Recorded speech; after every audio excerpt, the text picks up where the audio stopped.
നമസ്കാരം സുഹൃത്തുക്കളെ, എന്റെ പേര് Aswathy. Welcome to Harshitham Edutech. 2026 ഏറ്റവും പ്രധാനപ്പെട്ട കറണ്ട് അഫയേഴ്സ് വസ്തുക്കളുടെ ഡിസ്കഷനാണ്.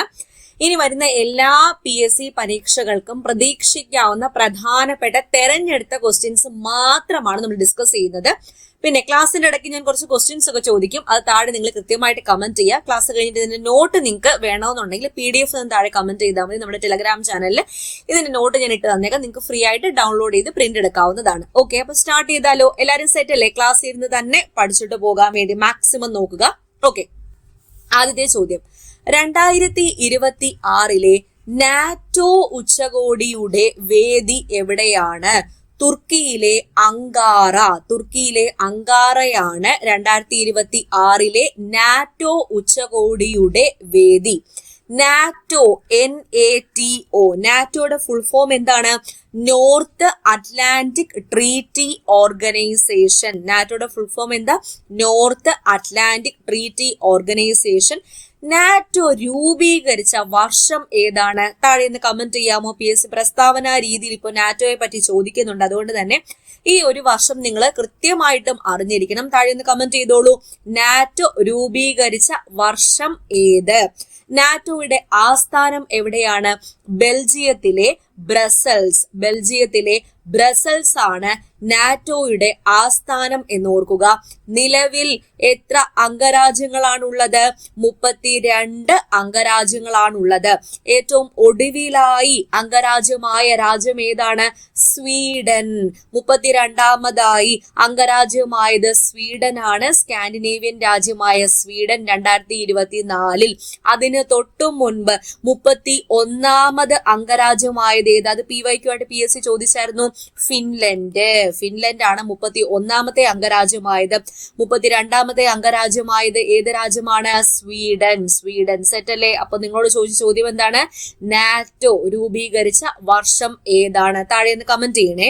ഇനി നാറ്റോയുടെ ഇപ്പോഴത്തെ സെക്രട്ടറി ജനറലിന്റെ പേരും കൂടി നിങ്ങൾ ഓർക്കുക. Mark Rutte. ഇന്നത്തെ പദത്തിൽ ഇദ്ദേഹത്തിന്റെ പേരുണ്ടായിരുന്നു. മാർക്ക് റൂട്ടെ ആണ് നാറ്റോയുടെ സെക്രട്ടറി ജനറൽ. അടുത്ത ചോദ്യം നോക്കാം. 2026 GI ടാഗ് ലഭിച്ച വാദ്യ ഉപകരണമാണ് സരിന്ദ. ഏത് സംസ്ഥാനത്തിലെ വാദ്യ ഉപകരണമാണ് സരിന്ദ? ത്രിപുരയിലെ പ്രശസ്തമായ വാദ്യ ഉപകരണമാണ് സരിന്ദ. അപ്പൊ സരിന്ദ എന്നാൽ എന്താണ്? ത്രിപുരയിലെ ആദിവാസി വിഭാഗങ്ങൾ, പ്രത്യേകിച്ച് റിയാങ്, തിപ്ര വിഭാഗത്തിൽപ്പെട്ട ആദിവാസി വിഭാഗങ്ങൾ പരമ്പരാഗതമായി ഉപയോഗിക്കുന്ന വയലിനോട് സാദൃശ്യമുള്ള ഒരു തന്ത്രിവാദ്യം എന്നാൽ എന്താണ്? സ്ട്രിംഗ് ഇൻസ്ട്രുമെന്റ് ആണ് ഏത്? സരിന്ദ. ഏത് സംസ്ഥാനത്തിലെ വാദ്യോപകരണമാണ്? ത്രിപുരയിലെ ഒരു വാദ്യോപകരണമാണ്. GI ടാഗ് എന്നാൽ എന്താണ്? Geographical indication tag. ഭൗമ സൂചിക പദവി എന്ന് മലയാളത്തിൽ പറയും. ഭൗമ സൂചിക പദവി. അപ്പൊ ഈ ഭൗമ സൂചിക പദവി നൽകുന്നത് ഒരു പ്രത്യേക പ്രദേശത്ത് ഉൽപ്പാദിപ്പിക്കപ്പെടുന്ന ഉൽപ്പന്നങ്ങളുടെ ഗുണനിലവാരവും തനിമയും നിലനിർത്താൻ വേണ്ടിയിട്ടാണ് എന്ത് നൽകുന്നത്? GI ടാഗ് നൽകുന്നത്. ഇന്ത്യയിലെ ആദ്യത്തെ GI ടാഗ് ലഭിച്ചത് 2004 ഏത് ഉൽപ്പന്നത്തിനാണ്? ഡാർജിലിംഗ് ചായക്കാണ് ഇന്ത്യയിലെ ആദ്യത്തെ GI ടാഗ് ലഭിച്ചത് എന്ന് ഓർക്കുക. വർഷം കൂടി ഓർക്കണേ, 2004. ഇനി ത്രിപുരയെ കുറിച്ച് പറഞ്ഞാൽ ത്രിപുരയുടെ തലസ്ഥാനം ഏതാണ്? അത് നിങ്ങളൊന്ന് കമന്റ് ചെയ്യാമോ? അപ്പൊ നാറ്റോ രൂപീകരിച്ച വർഷം ഞാൻ ചോദിച്ചു, അത് നിങ്ങൾ കമന്റ് ചെയ്ത് കാണും എന്ന് വിശ്വസിക്കുന്നു. ത്രിപുരയുടെ തലസ്ഥാനം ഏതാണ്? അതും കൂടി താഴെ നിന്ന് കമന്റ് ചെയ്യുക. 3 വർഷങ്ങളും ബംഗ്ലാദേശിനാൽ ചുറ്റപ്പെട്ട ഇന്ത്യൻ സംസ്ഥാനം ഏതാണ്? 3 വർഷങ്ങളും 3 വർഷങ്ങളും ബംഗ്ലാദേശിനാൽ ചുറ്റപ്പെട്ട ഇന്ത്യൻ സംസ്ഥാനമാണ് ഏത്? ത്രിപുര. ഓർക്കുക, ഇന്ത്യയിൽ ഏറ്റവും കൂടുതൽ റബ്ബർ ഉൽപ്പാദിപ്പിക്കുന്ന 2ാമത്തെ സംസ്ഥാനം കൂടിയാണ് ത്രിപുര. ആദ്യത്തെ സംസ്ഥാനം നമ്മുടെ കൊച്ചു കേരളം തന്നെയാണ്. ഓക്കെ അല്ലേ? അടുത്തയിലേക്ക് പോകാം. അടുത്ത ചോദ്യം, അത്ലറ്റിക്സ് ഫെഡറേഷൻ ഓഫ് ഇന്ത്യയുടെ 2025 മികച്ച വനിതാ അത്ലറ്റായി തെരഞ്ഞെടുക്കപ്പെട്ടത് ആരാണ്? പാറുൾ ചൗധരിയാണ്. ആരാണ്? പാറുൾ ചൗധരി. മികച്ച പുരുഷ അത്ലറ്റ് ആരാണെന്ന് ചോദിച്ചാൽ നീരജ് ചോപ്ര. മികച്ച പുരുഷ അത്ലറ്റ് ആരാണ്? നീരജ് ചോപ്രയാണ് മികച്ച പുരുഷ അത്ലറ്റ്. മികച്ച വനിതാ അത്ലറ്റ് ആരാണ്? പാറുൾ ചൗധരിയാണ്. പാറുൾ ചൗധരി ആരാണ്? ഉത്തർപ്രദേശ് സ്വദേശിയാണ്. കൂടാതെ പ്രമുഖ ഇന്ത്യൻ ലോങ് ഡിസ്റ്റൻസ് റണ്ണർ കൂടിയാണ്. ആര്? പാറുൾ ചൗധരി. ഓർക്കുമല്ലോ. ചോദ്യത്തിലേക്ക് പോകാം. 2025 ജൂൺ മാസം മായൻ നാഗരികതയിൽ പെടുന്ന നഗരം കണ്ടെത്തിയ രാജ്യം ഏതാണ്? മെക്സിക്കോയിലാണ് മായൻ നാഗരികത, മായൻ സിവിലൈസേഷനിൽ പെടുന്ന നഗരം കണ്ടെത്തിയത്. എന്താണ് ഈ മായൻ നാഗരികത? നിങ്ങൾ അറിഞ്ഞിരിക്കണം. പുരാതന അമേരിക്കൻ നാഗരികതകളിൽ ഏറ്റവും പ്രധാനപ്പെട്ട ഒന്നാണ് മായൻ.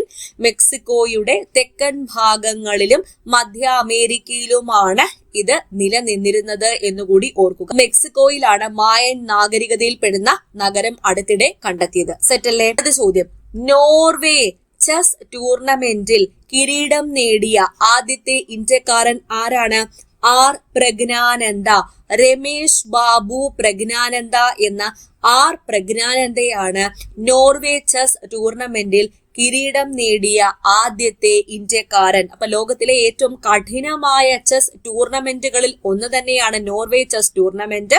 അപ്പൊ ഇതിന്റെ ക്ലാസിക്കൽ വിഭാഗത്തിൽ കിരീടം നേടുന്ന ആദ്യത്തെ ഇന്ത്യൻ താരമായിട്ട് ആ കൊച്ചുപയ്യൻ മാറി R Praggnanandhaa.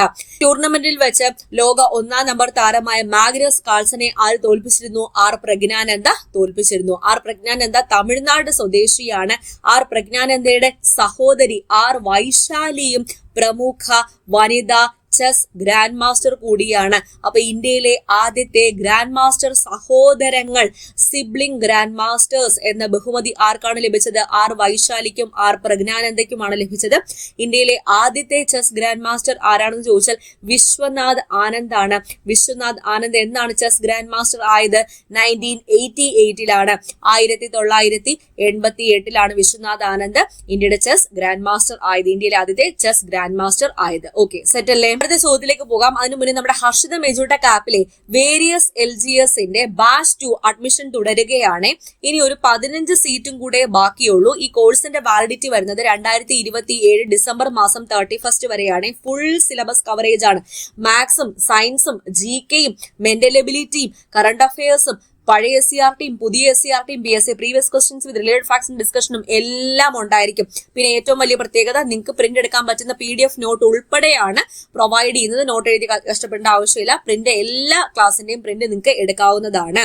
Okay, validity 2027 December 31 എന്ന് പറയുമ്പോൾ ഈ വർഷവും അടുത്ത വർഷവും നടക്കാനിരിക്കുന്ന ഏതൊരു LGS നിലവാരത്തിലുള്ള പരീക്ഷയായാലും ഈ ഒരു ബാച്ചിൽ ഞാൻ തരുന്ന കാര്യങ്ങൾ മാത്രം നിങ്ങൾ പഠിച്ചാൽ മതി. ഹർഷിതം എജ്യൂടെക് ആപ്പിലാണ് ക്ലാസ് വരുന്നത്. ഫസ്റ്റ് കമന്റിൽ ലിങ്ക് ഉണ്ടായിരിക്കും. ഐഫോണിലും ആൻഡ്രോയിഡ് ഫോണിലും കമ്പ്യൂട്ടറിലും ഒക്കെ യൂസ് ചെയ്യാം. ഇനി VFA പരീക്ഷ ഡേറ്റ് വന്ന എല്ലാവരും അറിഞ്ഞു കാണുമല്ലോ. സെപ്റ്റംബർ മാസം 19-നാണ്. ബെഫ്കോ VFA സെയിം സിലബസ് ആണ്. അതുകൊണ്ട് തന്നെ prelims and mains included batch start ചെയ്തിട്ടുണ്ട്.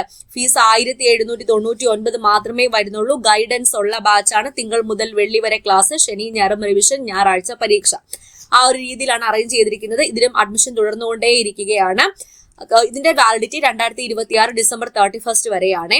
ഓക്കെ, അപ്പൊ ഹർഷിത എജ്യൂടെക് ആപ്പിലെ LGS മുതൽ ഡിഗ്രി ലെവൽ വരെയുള്ള കോഴ്സുകൾ അവൈലബിൾ ആണ്. യൂണിഫോം ജോബ് എല്ലാം ഉണ്ട്. നിങ്ങൾക്ക് ഇത് ചെക്ക് ചെയ്തോളാം. ഹർഷിത എജ്യൂടെക് ആപ്പിൽ സ്റ്റോർ എന്ന് പറഞ്ഞ ഓപ്ഷനിൽ ക്ലിക്ക് ചെയ്യുമ്പോൾ ഡീറ്റെയിൽസ് കിട്ടും. ഓക്കെ, അടുത്ത ചോദ്യത്തിലേക്ക് പോവാം.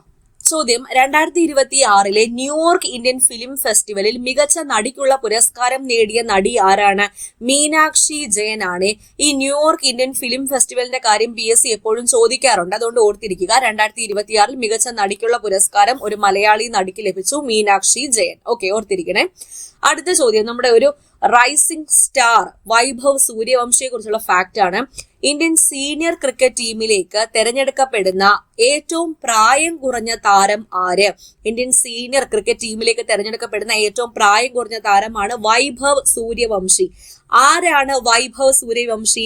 വൈഭവ് സൂര്യവംശി ഏത് സംസ്ഥാനക്കാരനാണ്? ബീഹാർ സ്വദേശിയാണ്. ബീഹാർ സ്വദേശിയാണ്. ബാറ്റർ ആണ്, ബാറ്റ്സ്മാൻ ആണ് വൈഭവ് സൂര്യവംശി. വളരെ ചെറിയ പ്രായത്തിൽ തന്നെ ഫസ്റ്റ് ക്ലാസ് ക്രിക്കറ്റിലും IPL-ലും അരങ്ങേറ്റം കുറിച്ച അത്ഭുത പ്രതിഭ കൂടിയാണ് വൈഭവ് സൂര്യവംശി. IPL ലേല ചരിത്രത്തിൽ വിറ്റുപോയ ഏറ്റവും പ്രായം കുറഞ്ഞ താരം എന്ന റെക്കോർഡും വൈഭവ് സൂര്യവംശിക്കാണ്. രാജസ്ഥാൻ റോയൽസ് ആണ് IPL-ൽ വൈഭവിനെ സ്വന്തമാക്കിയത്. അപ്പൊ ഈ പോയിന്റും കൂടി ഓർത്തിരിക്കുക. അടുത്തതിലേക്ക് പോകാം. റോഡ് അപകടങ്ങളിൽ പെടുന്നവരുടെ ജീവൻ രക്ഷിക്കുന്ന സാധാരണക്കാരെ ആദരിക്കാൻ വേണ്ടി കേന്ദ്ര റോഡ് ഗതാഗത ഹൈവേ മന്ത്രാലയം ആരംഭിക്കുന്ന പുതിയ പദ്ധതിയുടെ പേരാണ് രാഹ്വീർ എന്ന പദ്ധതി.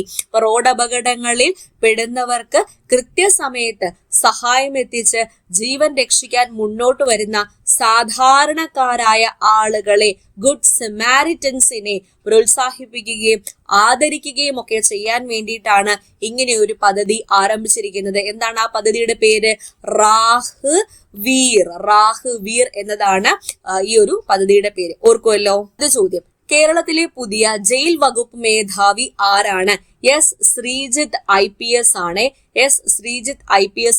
ശ്രീജിത്ത് IPS ആണ് കേരളത്തിലെ പുതിയ ജയിൽ വകുപ്പ് മേധാവി. ഇപ്പോൾ director general of prisons and correctional services എന്ന പദവിയാണ് ഇദ്ദേഹത്തിന് ലഭിച്ചത്. DG, director general of prisons and correctional services. കേരളത്തിൽ ജയിൽ ആസ്ഥാനം സ്ഥിതി ചെയ്യുന്നത് എവിടെയാണ്? തിരുവനന്തപുരം ജില്ലയിലെ പൂജപ്പുരയിലാണ്. കേരളത്തിലെ ആദ്യത്തെ തുറന്ന ജയിൽ ഏതാണ്? തിരുവനന്തപുരം ജില്ലയിലെ നെട്ടുകാൽ തേരി തുറന്ന ജയിലാണ് ആദ്യത്തെ തുറന്ന ജയിൽ. ഓർക്കുക. അടുത്ത ചോദ്യം.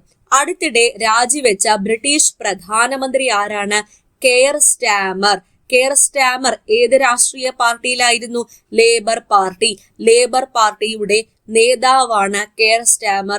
2024 വൻ ഭൂരിപക്ഷത്തോടെ അധികാരത്തിൽ ഏറിയ വ്യക്തി കൂടിയാണ് കെയർ സ്റ്റാമർ. ബ്രിട്ടീഷ് പ്രധാനമന്ത്രിയുടെ ഔദ്യോഗിക വസതി ഏത് പേരിലാണ് അറിയപ്പെടുന്നത്? 10 ഡൗണിംഗ് സ്ട്രീറ്റ്.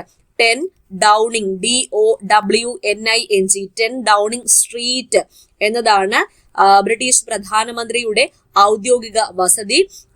ബ്രിട്ടീഷ് പാർലമെന്റ് ഏത് പേരാണ് അറിയപ്പെടുന്നത്?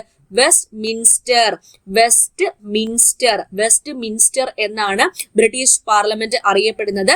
ലോകത്തിലെ തന്നെ പാർലമെന്റുകളുടെ മാതാവ് എന്നറിയപ്പെടുന്നത് ബ്രിട്ടീഷ് പാർലമെന്റ് ആണെന്നും കൂടി ഓർക്കുക. ഓക്കെ, അപ്പൊ ഈ സ്ലൈഡിൽ പറഞ്ഞ എല്ലാ ചോദ്യവും നിങ്ങൾക്ക് കിട്ടിയല്ലോ. അപ്പൊ കിട്ടിയെങ്കിൽ വീഡിയോ ഒന്ന് ലൈക്ക് ചെയ്തിട്ട് പോവാം. പലരും വീഡിയോ വെറുതെ കണ്ടിട്ട് പോവാണ്, സബ്സ്ക്രൈബും ചെയ്യാറില്ല, ലൈക്കും ചെയ്യാറില്ല. അപ്പൊ നിങ്ങളുടെ സപ്പോർട്ടും കൂടി ഞാൻ പ്രതീക്ഷിക്കുന്നുണ്ട്. മാക്സിമം എല്ലാവർക്കും ഷെയർ ചെയ്തും കൂടി കൊടുക്കാൻ വേണ്ടി നോക്കണേ. ഓക്കെ, അടുത്ത ചോദ്യത്തിലേക്ക് പോകാം. അപ്പൊ നമ്മുടെ ബാച്ചിന്റെ കാര്യം മറക്കണ്ട.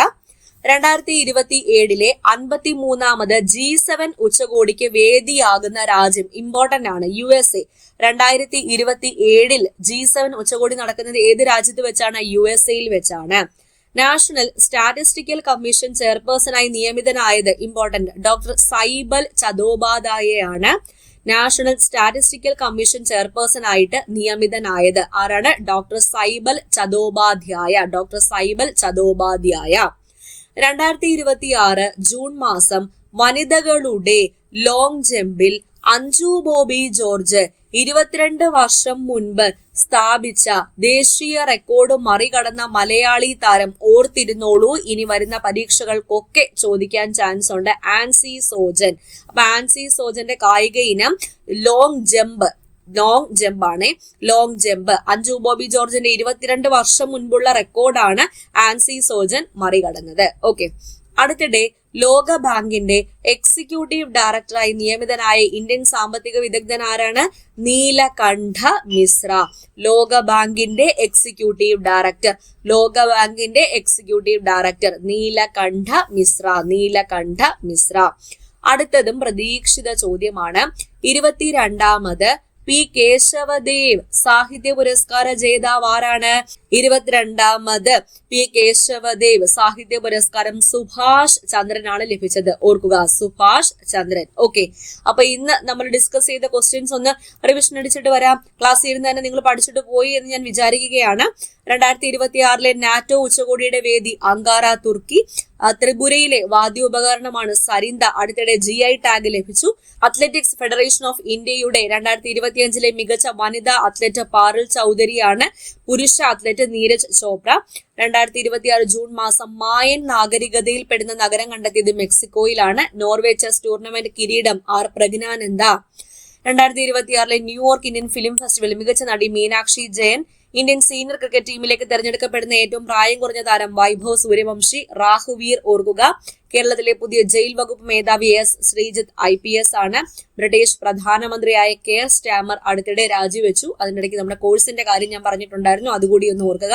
താല്പര്യമുള്ളവർക്കൊക്കെ പർച്ചേസ് ചെയ്യാവുന്നതാണ്. 2027 53ാമത് G7 ഉച്ചകോടിയുടെ വേദി USA. National statistical commission chairperson doctor Saibal Chattopadhyay Ancy Sojan Anju Bobby ജോർജിന്റെ റെക്കോർഡ് മറികടന്നു. അടുത്തിടെ ലോകബാങ്കിന്റെ എക്സിക്യൂട്ടീവ് ഡയറക്ടറായി നിയമിതനായത് നീലകണ്ഠ മിശ്ര. P. കേശവദേവ് സാഹിത്യ പുരസ്കാരം 22ാമത് P. കേശവദേവ് സാഹിത്യ പുരസ്കാര ജേതാവ് സുഭാഷ് ചന്ദ്രൻ. ഓക്കെ അല്ലേ? അപ്പൊ ഇത്രയും ക്വസ്റ്റ്യൻസ് ആണ് ഇന്ന് ഡിസ്കസ് ചെയ്തത്. മനസ്സിലായി എന്ന് വിചാരിക്കുകയാണ്. തുടർന്നും കറണ്ട് അഫയേഴ്സ് റെഗുലർ ആയിട്ട് ഇടാൻ വേണ്ടി ശ്രമിക്കാം. നിങ്ങൾ എല്ലാവർക്കും ഒന്ന് ഷെയർ ചെയ്തുകൊണ്ട് കൊടുക്കുക. നമ്മുടെ ചാനലിനെ പറ്റി എല്ലാവരോടും പറയാ, സബ്സ്ക്രൈബ് ചെയ്തും കൂടി സപ്പോർട്ട് ചെയ്യുക. ഓക്കെ, അപ്പോൾ all the best for exam preparation. God bless you all. Thank you.